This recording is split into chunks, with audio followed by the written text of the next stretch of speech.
Sutanono dengan NIM 2503040045. Di sini saya akan menjelaskan tentang peran pemerintah daerah dalam mengatasi kemiskinan di Nusa Tenggara Timur.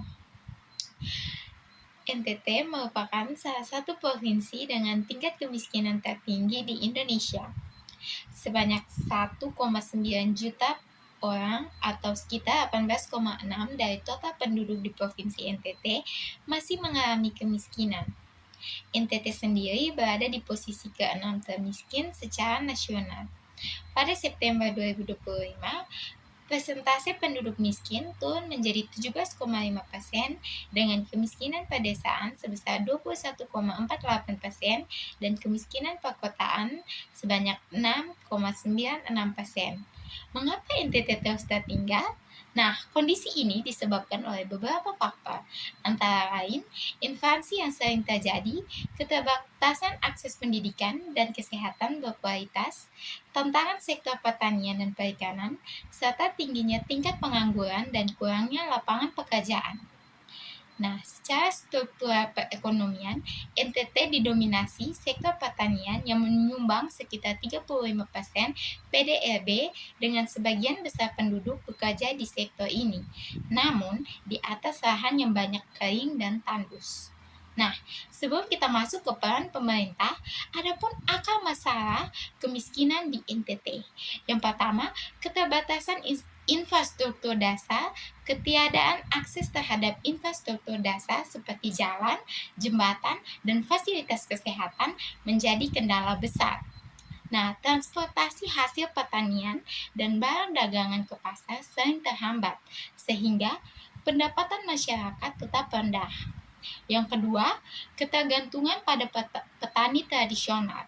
Keterbatasan infrastruktur, teknologi, dan akses pasar pada sektor pertanian menyebabkan produktivitas rendah. Sementara, rendahnya penyerapan tenaga kerja di sektor formal memperburuk kemiskinan. Yang ketiga, kesenjangan antar wilayah. Nah, masalah kemiskinan tersebar tidak merata, di mana beberapa kabupaten seperti Belu, Flores Timur, Sika, Ngada, Manggarai Barat, Nagekeo, Malaka, dan Kota Kupang memiliki tingkat kemiskinan di bawah rata-rata provinsi. Sementara, kabupaten lainnya masih di atas rata-rata. Yang keempat, rendahnya kualitas SDM. Tingkat pendidikan yang rendah di NTT menyumbang angka kemiskinan yang besar, dengan mayoritas penduduk hanya mengenyam pendidikan hingga jenjang SMP. Di Kabupaten Sumba, sarana kesehatan dan pendidikan masih sangat terbatas, sehingga masyarakat sulit mengakses fasilitas tersebut. Nah, sekarang kita masuk ke peran dan strategi pemerintah daerah. Nah, yang pertama, strategi 3 pilar pengentasan kemiskinan ekstrem. Nah, pemerintah Provinsi NTT menerapkan pendekatan komprehensif. Pemerintah provinsi menerapkan 3 strategi utama untuk mengatasi kemiskinan. Yang pertama, menurunkan beban pengeluaran masyarakat. Yang kedua, meningkatkan pendapatan dan produktivitas masyarakat. Yang ketiga, menurunkan jumlah kantong-kantong kemiskinan. Dalam strategi pertama, terdapat 10 kegiatan, yakni penerima bantuan iuran jaminan kesehatan atau PBIKL. Yang kedua, bantuan iuran pekerjaan bukan penerima upah atau PBPU. Yang ketiga, bantuan iuran bukan pekerja atau BP, bantuan beras premium, bantuan pengembangan ekonomi masyarakat, bantuan program Keluarga Harapan atau BPKH, beasiswa program Indonesia Pintar atau PIP, dan penyaluran kredit mikro merdeka. Yang kedua, pembangunan infrastruktur dasar.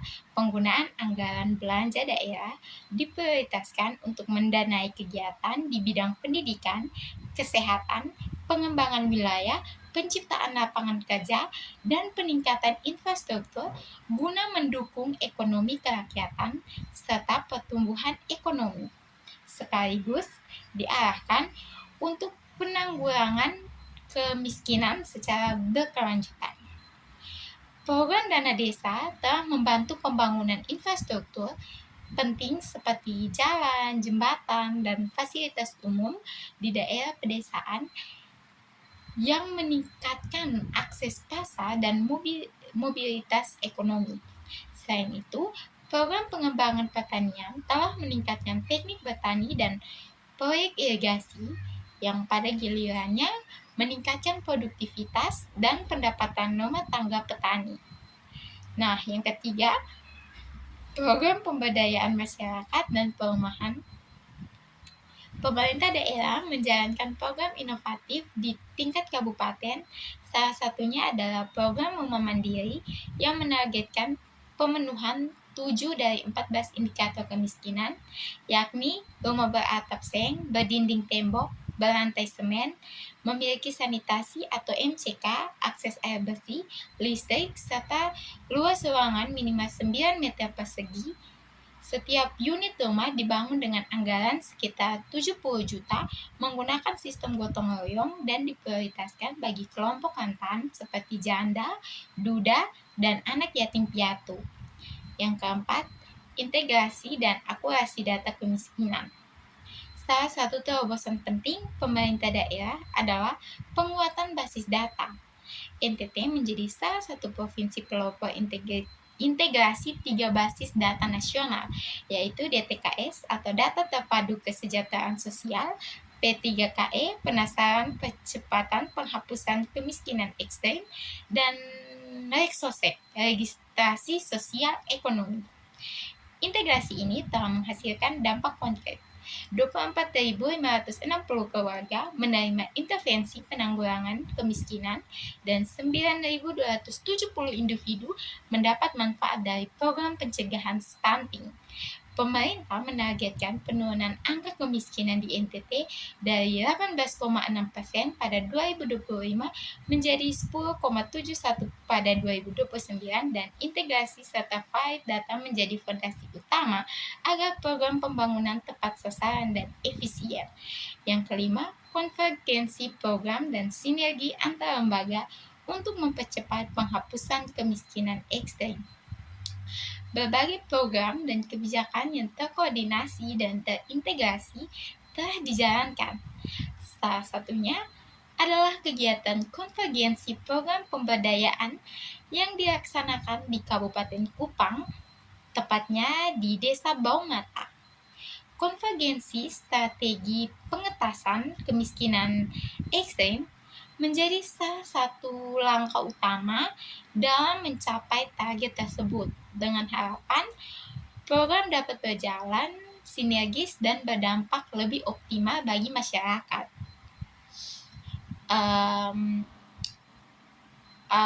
Yang berikutnya, kolaborasi dengan akademis dan organisasi keagamaan. Pengentasan kemiskinan ekstrem di NTT juga menghadirkan peran organisasi keagamaan dan kemasyarakatan untuk terlibat dalam kegiatan yang membangkitkan usaha masyarakat. Di tingkat kabupaten, kolaborasi dengan perguruan tinggi pun dikembangkan pemerintah Kabupaten Sumba Tengah dengan memperkuat rangka menekan angka kemiskinan melalui kolaborasi strategis dengan Universitas Nusa Cendana Kupang melalui program dana berdampak yang menggabungkan kekuatan riset akademis dengan kebutuhan pembangunan daerah. Berikutnya, bantuan sosial terstruktur. Strategi Nasional Penanggulangan Kemiskinan atau STANAS PK yang diterapkan di NTT mencakup program bantuan sosial seperti program Keluarga Harapan atau PKH dan bantuan pangan non-tunai atau BPNT yang memberikan dukungan kepada rumah tangga berpenghasilan rendah. Kolaborasi dengan sektor swasta dan organisasi non-pemerintahan juga memainkan peran penting melalui pelatihan keterampilan, pengembangan kewirausahaan, dan peningkatan akses pasar. Nah, adapun tantangan yang masih dihadapi meski berbagai program dijalankan. Beberapa kendala yang masih ada, Yang pertama, ketimpangan sektoral yang menjadi masalah serius, di mana sektor pertanian dan sektor informal mendominasi tenaga kerja, tetapi memberikan penghasilan yang jauh lebih rendah dibandingkan sektor formal, seperti industri dan jasa. Nah, beberapa daerah di NTT mengalami peningkatan tingkat kemiskinan yang disebabkan oleh tingkat pengangguran yang tinggi, ketergantungan pada sektor pertanian, dan kerentanan terhadap bencana alam seperti kekeringan. Nah, kurangnya diversifikasi ekonomi membuat beberapa daerah lebih rentan terhadap fluktuasi ekonomi dan kondisi cuaca yang tidak menentu. Nah, mungkin ini saja penjelasan dari saya. Sekian dan terima kasih.